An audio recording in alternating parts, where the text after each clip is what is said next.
And the county board chair, we were talking about some veterans things. And afterwards, and he mentioned that he had served in Vietnam. And so I thanked him publicly in the meeting for his service.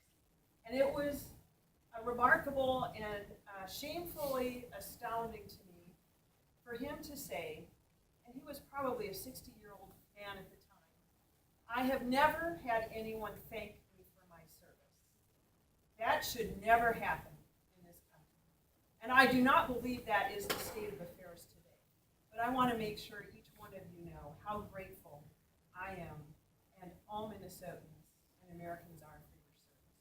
So thank you so much. I especially want to thank the Griffiths for the invitation to be here today to share in Jeremy's retirement celebration.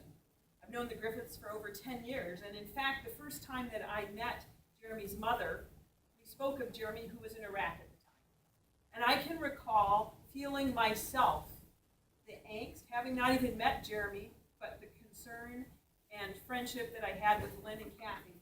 I myself felt the angst and concern that must come with having someone in a place, a desert sandbox like Iraq. Sandbox is not quite the right word. A very dangerous place. And so I thank you for your service in that deployment, Jeremy, and your other 2 deployments as well. And over 22 years of service to our country and state. And we know that this service does not come without cost. The hardship of deployment, the sacrifice of leaving your loved ones at home, and so often the sacrifices of those at home who we often do not acknowledge. I'm thankful for initiatives like the Yellow Ribbon that have helped bring support to those who are left at home. But I thank you for that service, Jeremy, Captain Griffith. And one of my favorite stories about Jeremy was when he was deployed to Fort McCoy. He was in command of the unit that actually was in charge of getting all those supplies on the rails and to the troops that needed them. And as you can imagine, at that time, those rails had maybe not been used for quite some time. And there were a few problems, and maybe I'm understating it for those of you who were there. But the story that I heard that I think is quite remarkable is Jeremy was in charge of making sure his team got all these supplies on the rails, on maybe these unmaintained rails, so to speak. And as you can imagine, the story is about a Y switch that failed. And so half the train went off one way, and the other half went another. Now, I never heard what really happened to those 2 trains, to that one train that split in 2. But I do know that there was one car that got stalled on that Y switch, kind of clogging the whole transportation system there. And what a challenge that was. And how interesting. That was Jeremy's job to get that working again. And Captain Griffith, because of his, I think, ability and his understanding and compassion in working with his team, he knew that there was a gentleman who was actually only there temporarily, who in civilian life, that was his job, to actually do rail repair and fix rail. And so Jeremy and this gentleman used their skills and were able to not only remove that car that was stuck on that Y, blocking both lanes of traffic, so to speak, actually get things up and working again. And so a moment of ingenuity, thinking outside the box, because, as you said, Jeremy, because you were listening to the right people. And in life, that is so important, that we listen to the voices of wisdom and listen to the right people. So, Jeremy, the story doesn't end there, though, because then he was called into a high-level meeting where the commander of the post was talking about this catastrophic incident and how terrible it was and how were they going to fix it, and it was so costly.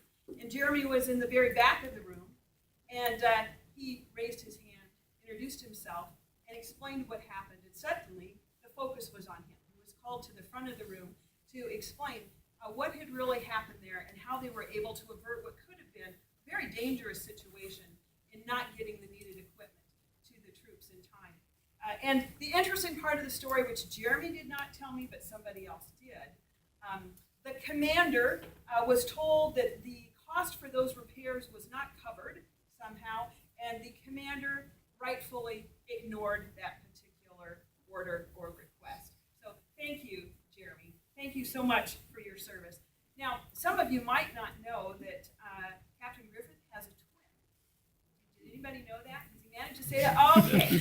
All right. Well, you might know his twin brother, Jason, who is also serving our country. He's in the Colorado Reserves, a major in the Colorado Reserves. And as you can imagine, brothers, of course, would want to be here to celebrate and thank their sibling, and especially in the case of twins. And I'm particularly honored today to be here in Jason's stead, who would very much like to be here to present a particular monument, and memento to Jeremy in thanking him for his service. So, Kathy? No. This is you. So, Jeremy, on behalf of your brother Jason, who very much wanted to be here to celebrate with you today, I present this Minuteman statue to you. A more appropriate statue could not be found. Minutemen who are at the ready to defend country and state on a moment's notice. And Jeremy, that's what you've done. Thank you so much.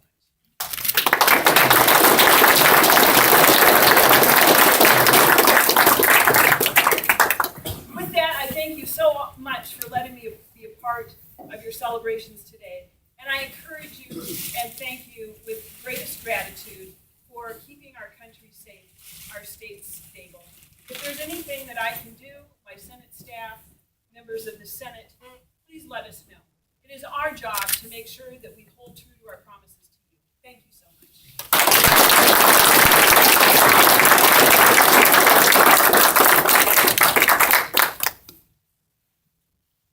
Thank you, Senator.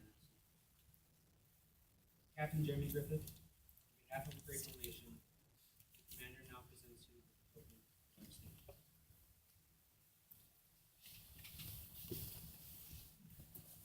Retired with distinction and dedication for 22 years of service to the United States Army, on the 17th day of January, 2015. I just want to keep it brief.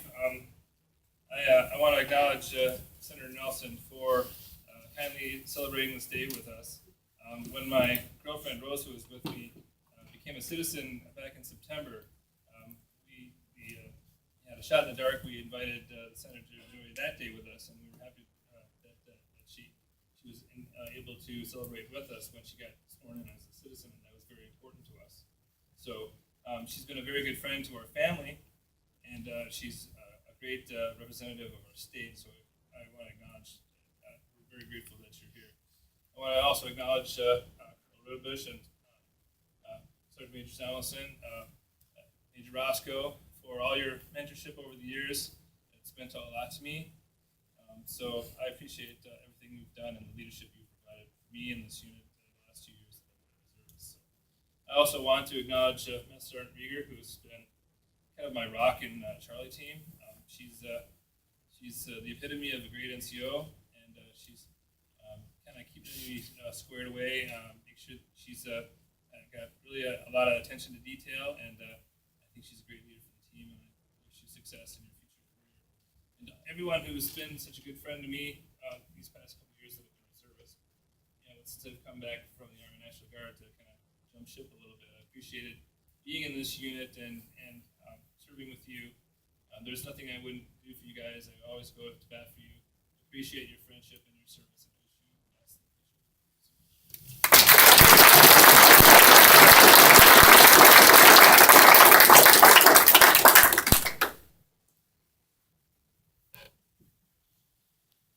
Attention to orders. Senator Carla J. Nelson is officially commended for your presence during the first 340th retirement ceremony representing our soldiers. Sharing your experiences to those that currently serve has impacted our unit with great inspiration and reignited the fire of dedication. These actions are in keeping of the finest military traditions, dedication to duty, and service. Your efforts reflect great credit upon the first of 340th United States Army, given at Fort Snelling, Minnesota, on the 17th day of January 2015. Signed, Lieutenant Colonel